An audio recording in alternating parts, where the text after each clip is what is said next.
Yo, we going live. Yo, what's up with you guys? This is your boy Rob Glow. This is the 13th episode of the Lost Ones podcast. What's up with y'all? How y'all doing? Today is Monday on a Monday afternoon. Sorry it took me a little bit long to tick out episode 13. Niggas been working a lot. Yeah, gotta get to it. I was at work from like 6 in the morning till 10 at night. And got home, I was like, yeah, it's time for me to call today. What's up with y'all? How y'all feeling today?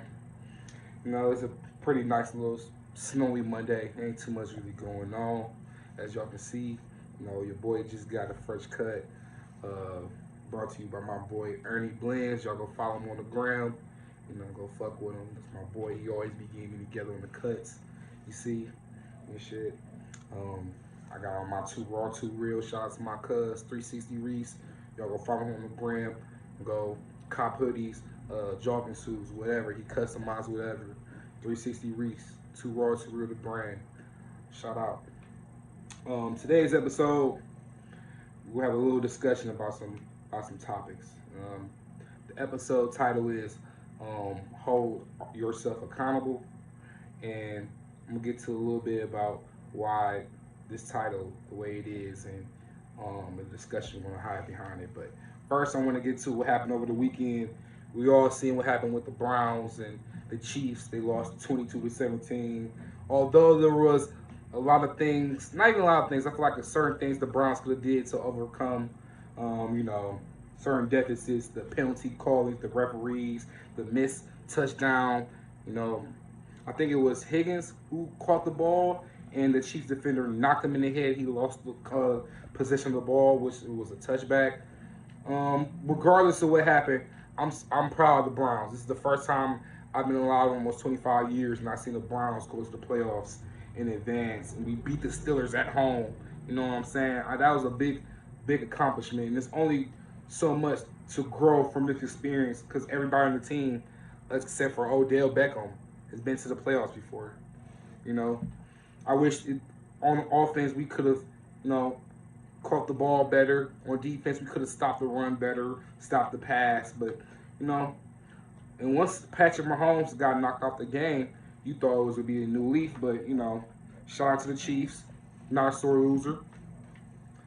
Kevin Stefanski should be coach of the year. I don't care who did what this season. He turned the Browns franchise to a winning franchise. There should be no way nobody's even considered for coach of the year but Andy fucking Reid. Even Andy Reid, you got Patrick Mahomes. You're going to be 14-2, 13-3 year in and year out. But for the Browns, we was coming from 4-12, 1-15. I'm surprised we didn't go 0-16 if we did. You know? But I'm just so proud of them, man. Shout out to the Browns. I know y'all seen James Harden next debut. I definitely want to discuss that and why that combination with Kevin Durant and James Harden could work. Maybe Kyrie Irving come back into the mix soon. Who knows? I was anticipating Kyrie Irving playing over the weekend, but obviously not. So, to me, I think the Nets got him as an insurance policy just in case Kyrie Irving decides not to play again.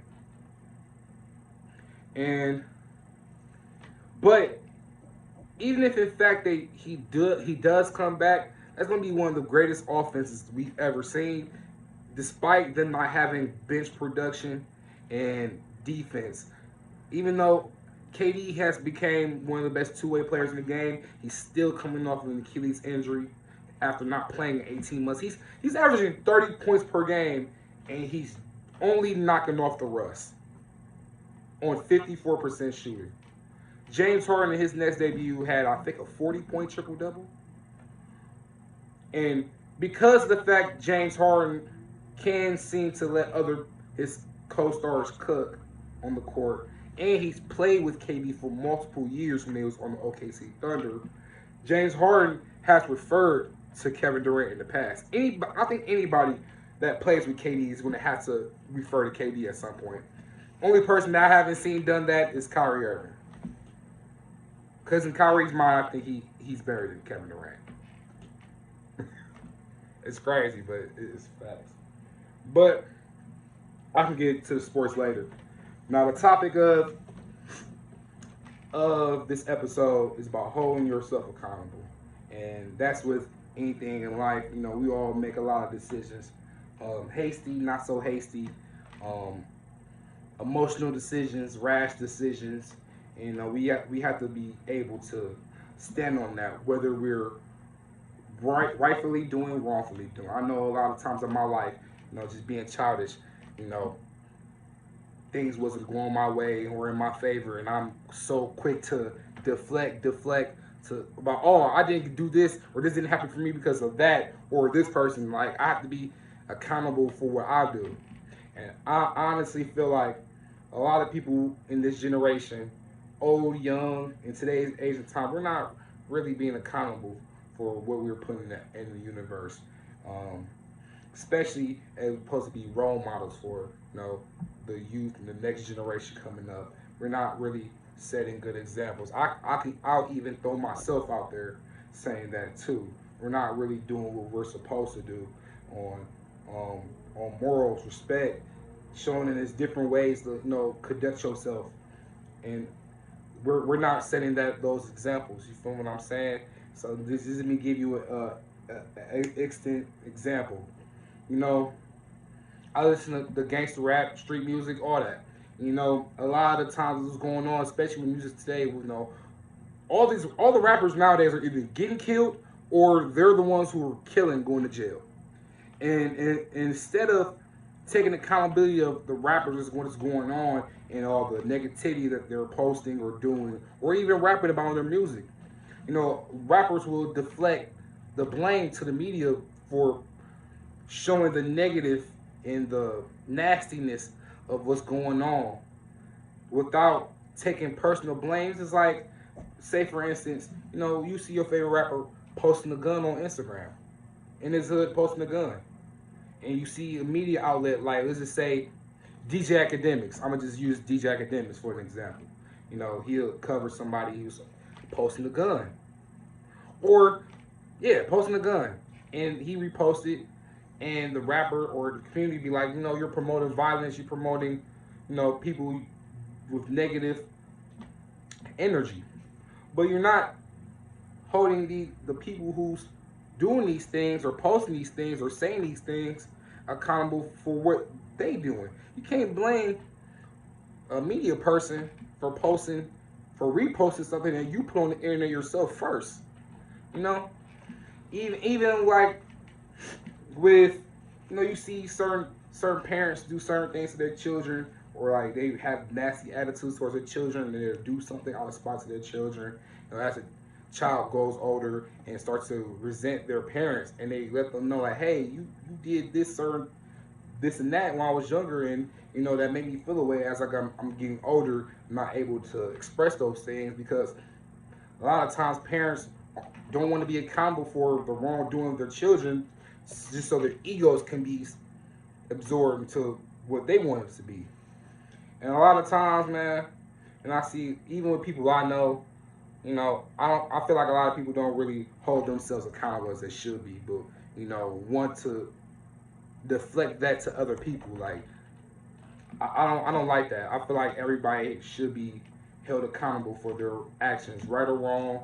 It's like I said, it's been times in my life where, I might did something stupid and wanted to put blame on something else or somebody else, but I should be doing that for myself. I'm the one who made that decision to do something, and I should be able to live with the reaction, the decision, the results, whatever that comes with it. I have to face that, and I shouldn't point that to somebody else. And a lot, even with influencers and people that's in higher positions, they're not really held accountable either for the bullshit they do to people, and what harm doing they're doing to people who don't have a voice or can't speak for themselves or don't have the platform, the resources to get that out there. So yeah, that's really what I really want to talk about, and I hope people, when they listen to this and they move forward in their life, and they have to like, all right, I have to do better with, checking myself. It's gonna be times in life where you have to have a real conversation with yourself, and it's been times where I had to really look in the mirror and be like, damn, like, what am I doing? Like, what is my thought process? How can I move different or be different? You know, just putting yourself in that position to just check yourself. There's nothing wrong with checking yourself and when you know that you're not doing what you're supposed to do, what you need to be doing. You know what I'm saying? You know, it's nothing wrong with having friends, people that's close to you, family, your relationship, whatever. There's nothing wrong with them holding you accountable. You know what I'm saying? If we're not going to do that with ourselves, which that's the whole point of the episode, saying hold yourself accountable. But you know, we should be able to have those people in our life to, you know, set us to the side, OG, mentor, whoever it should be, whoever it is. They can be like, all right, listen, you know, you doing this and this and that, and they ain't, you know. But I feel like it's people's prides, people's egos be the detriment of them not checking themselves and knowing what they're doing is right or wrong. Cause, you know, a lot of people don't feel like what they do is wrong. You know, a lot of people that I know personally don't know just off look of social media. A lot of people are self-centered, bro. A lot of people don't have that self-awareness or social awareness to know what's right and what's wrong, or like what's, you know what I'm saying. And those type of people, you know, I try my best to stay away from, because if you can't hold yourself accountable, and everybody know right from wrong. Everybody's going to do right or wrong, regardless. You know, but at the end of the day, while you knowing that you're doing right or wrong, you should still be man enough, woman enough, just to face your consequences as an mature adult. And I feel like a lot of people, even all these adults out here, still have the mindset and the thought process of children. They're not moving like adults. Yeah, you can say you grown, you get money, yeah, you pay bills, yeah, whatever. That's cool. Yeah, you're doing what you're supposed to as an adult. But if you still have that thought process and a mind process of a child, of a teenager, then how grown are you? You know, we have a lot of those right now in today's age. A lot of people, a lot of grown people moving like children. You know, it took me to really be in my 20s and get into my uh, middle 20s to really like look at certain things and be like, okay, I know I can't be doing this or saying this or doing certain things, saying certain things. And if I do, I have to hold myself accountable enough to whatever that's going to come with my actions and what I'm doing. I have to be accountable for myself. All right, cool. If something goes my way, cool. I'm gonna be glad. Boom. If something don't, I'm like, all right. I knew what I was doing at the time. Anybody, like, you see motherfuckers go to jail, commit a crime, you know, they found guilty or not, motherfuckers still won't be accountable for their actions. Like, all right, I did what I did, I got caught, boom, I got to face my time. A lot of people just, you know, they don't want that responsibility. And that's another thing. I feel like a lot of people say they want that responsibility, but they can't handle it or manage it right. And it be people like in their, you know, late 20s, 30s, 40s.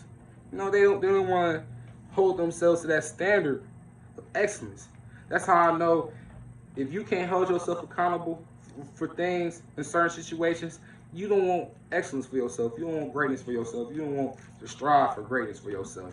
Because you're always going to hold yourself back in a way if you don't hold yourself to a standard of greatness of what you can accomplish. And if there's mistakes along the way, yeah, you can, all right, I did what I did, it didn't work, go back to the drawing board.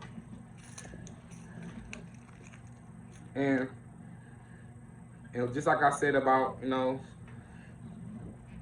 you see with celebrities and people that's famous on social media, you know, they do and say a lot of stupid things.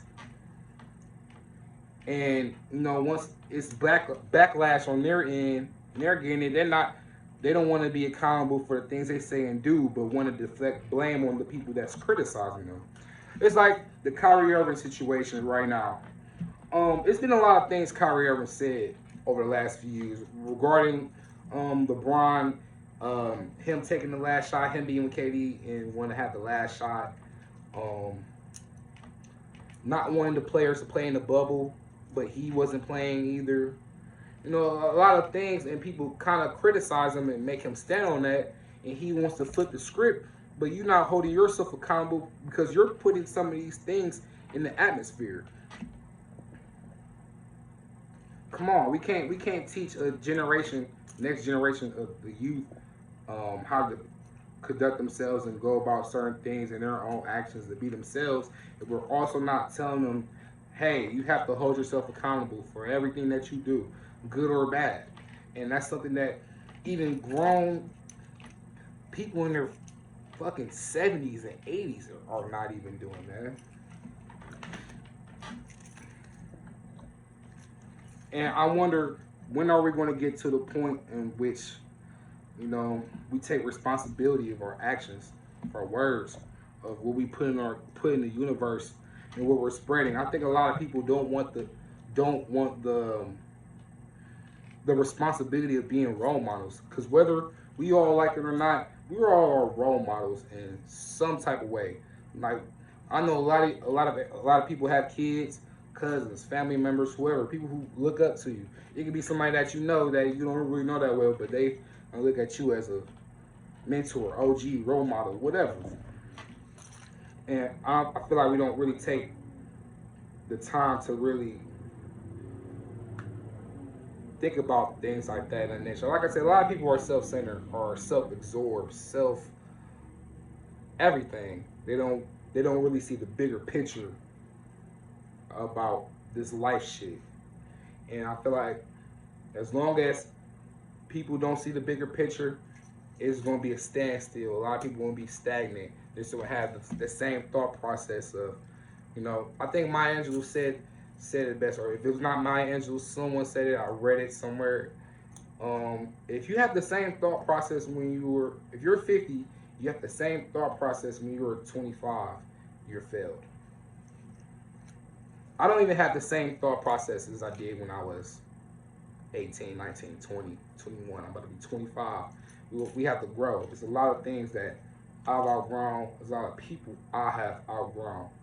And I realized a lot of stuff I did in my life, some things were wrong, and I can hold myself accountable, be like, all right, what I did then and there, I have a reason for doing it, but, it was wrong, though, so I have to kind of stand on it. You have to stand on everything.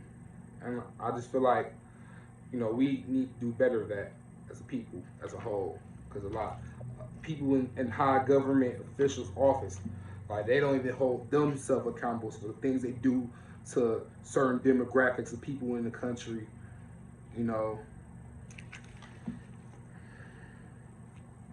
it's like that, man. This life shit is hard. It is. I say it all the time. I do. You're gonna have your up days, your down days, but as long as you know how to manage adversity, that's something my girl really told me and it kind of stuck with me. Everybody got bullshit skeletons in their closet.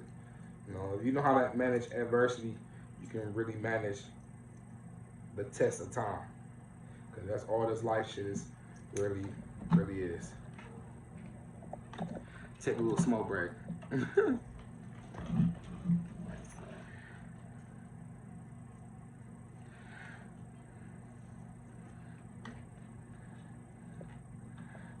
Now, the process of having guests on here, I am open to having guests on the podcast. Open anyone that want to come share and have real conversation. I'm down for that. I'm not really so quick to rush to get another co-host because I feel like I want to have the podcast in a certain direction, and I want people to follow that in suit. You know what I'm saying? Another promotional brand. Shout out to Raw, Too Real. Follow my cuz 360 Reese. Follow his Instagram page _2 Raw, Too Real, the brand. Any design hoodie, any color hoodie, any type of jogging suits, shorts, t-shirts, bras if you like it. Too Raw, Too Real.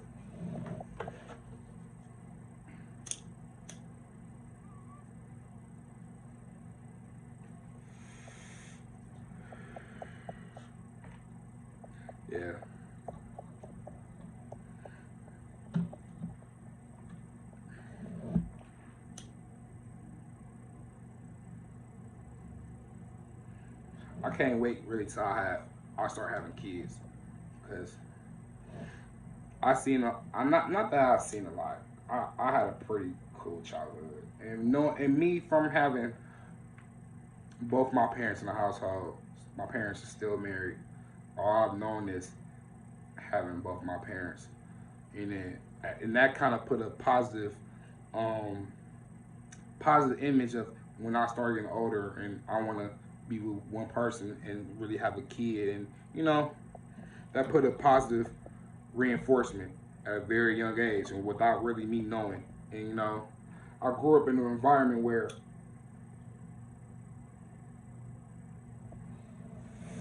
a lot of people I knew, a lot of niggas I know, only really came from living with their moms.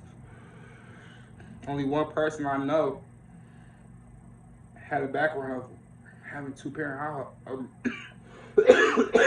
I'm sorry, two-parent households.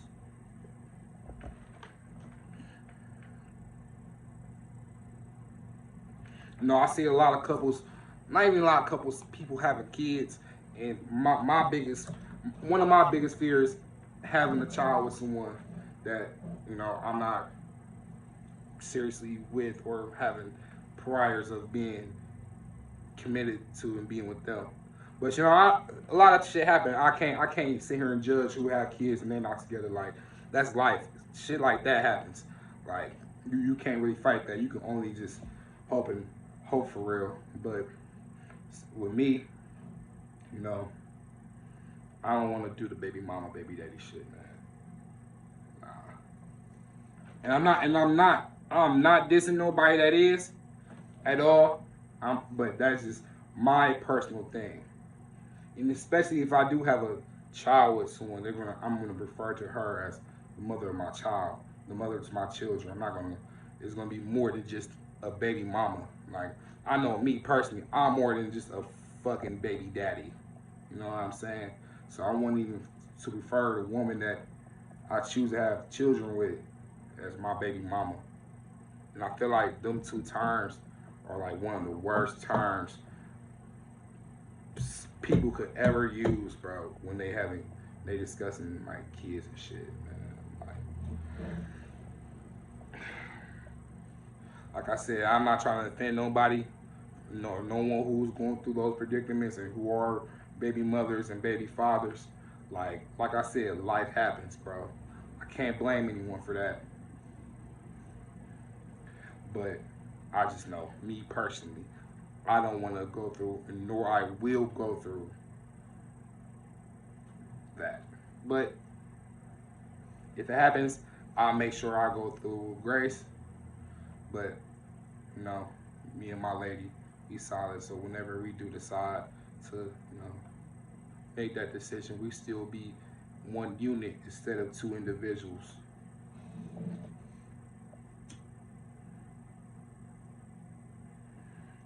I seen something on Twitter today saying Kevin Porter Jr. might be getting traded or being released by the Cavaliers. And I will say this first. If that was to happen, that would be one of the worst decisions the Cleveland Cavaliers will ever make.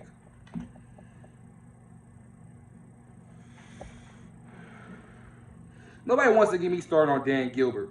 Nobody wants to get me started on Dan Gilbert and how he should not be the owner of the Cleveland Cavaliers. How he should give up, sell his stake, get Kobe. I love Kobe Altman, but I didn't want him to be the GM. If he authorizes a trade or releases Kevin Porter, at least if you're gonna, I don't want him to get traded. At least get compensation of Kevin Porter Jr. because he's one of the best young players in the league. Whether people see it firsthand or not, Kevin Porter Jr. is one of the best young players in the league. He can either come off the bench or start. He can drop 15 to 20 points a night. And the Cavaliers want to give up on him.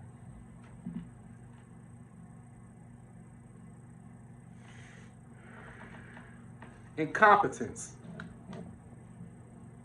At some point in time, we all in life have faced the severity of incompetence.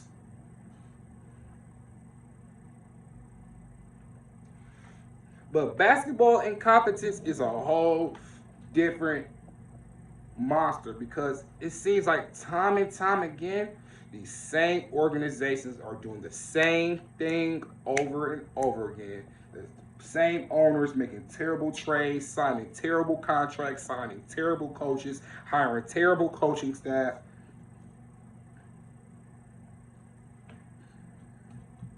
I can name 5 teams, maybe 4 to 5 teams with horrible ownership, terrible coaching, and subpar rosters. Sacramento, the Cleveland Cavaliers, the Chicago Bulls. They might be. The Knicks aren't as worse as they should be. The Detroit Pistons and the Charlotte Hornets. Now, the Charlotte Hornets aren't going in the great direction. LaMelo Ball is showing that he's the best player in this draft. And I said this, he's going to be the best player coming out in this draft. Michael Jordan is one of the worst owners ever. And for him to be a consistent, the greatest player of all time, he's one of the worst, or might be the worst basketball owner I've ever seen in my life. Chicago Bulls, terrible. I mean, they got Billy Donovan. He was just the head coach in OKC. But it's like the roster is, there are a lot of one-dimensional players. Cleveland, until we get the wrath, the stench, the disgustingness of Dan Gilbert from ownership, we will never thrive. Ever. We've been a doomed franchise since the day Dan Gilbert became owner. Doomed. I don't even know who's the ownership of the Detroit Pistons. I just know the coach, Dwayne Casey's, he's an coach. The roster's, Jeremy Grant is their best player. Killian Hayes, love him coming out the draft. He's still a young player, but he's going to be fine. But,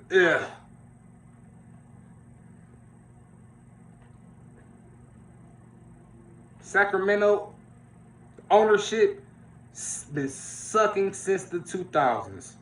Luke Walton has shown he's been one of the worst coaches in the NBA. De'Aaron Fox is one of the best young players in the league. He's slowly deteriorating the value of De'Aaron Fox. Buddy Hield is a shooter, but outside of that, he's trash. Marcus Bagley can't even stay on the court. And when he's on the court, he's making minimum to no value effort on the court.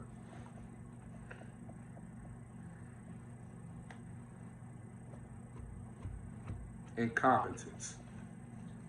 Accountability. Something that a lot of people lack in the form of business, in the form of hospitality, in the form of just, I think, life, period. Is it something that we can eliminate? No. Unfortunately, it's not something that we can just eliminate. It's not. But with effort and some stability we can gain, we can form, we can be better. We all can be better. I can be better. I know I can. That's why I forever say, I fuck up, I ain't perfect. I'll be the first person to tell somebody. I am the farthest from perfect on this fucking earth. And why I know that makes me great. I never once ever portray myself to be more than or better than anybody. And meanwhile, being in the city of Cleveland, everybody in the city act like and feel like they're better than somebody.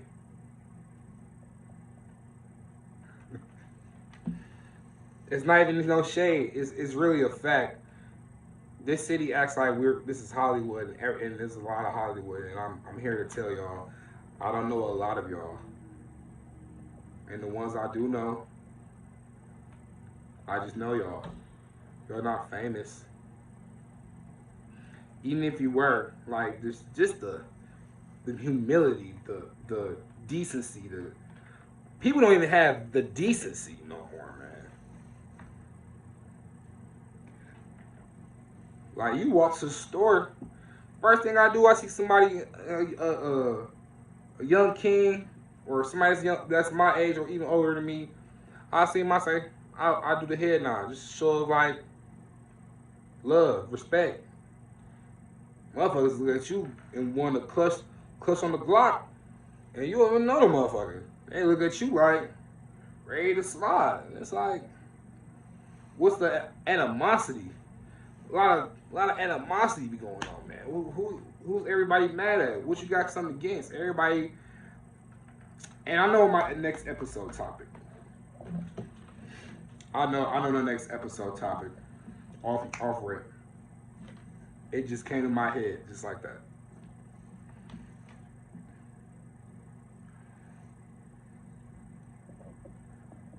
We slowly losing like our human decency, our like what makes us humans, like some sympathy, compassion to each other, bruh. We lost it. We've been lost it, but the fact of some like people keep reiterating this and saying this, like we lost it. And this, especially in my generation, nobody's showing or want to show that because everybody wants to keep up the perception, the energy of I'm just this hard, I'm hard this, I got this, I'm this and that. Like, that's cool, but that don't make you better.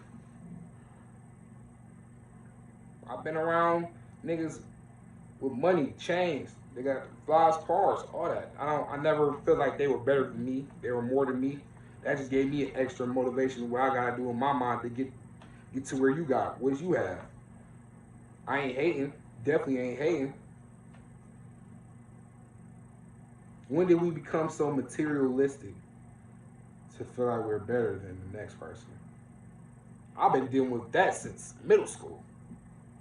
So I'm firsthand know that. Even somebody come into the classroom with a G-Shock on. They feel like, yeah, I'm flossing. Yeah, I got this. What you got?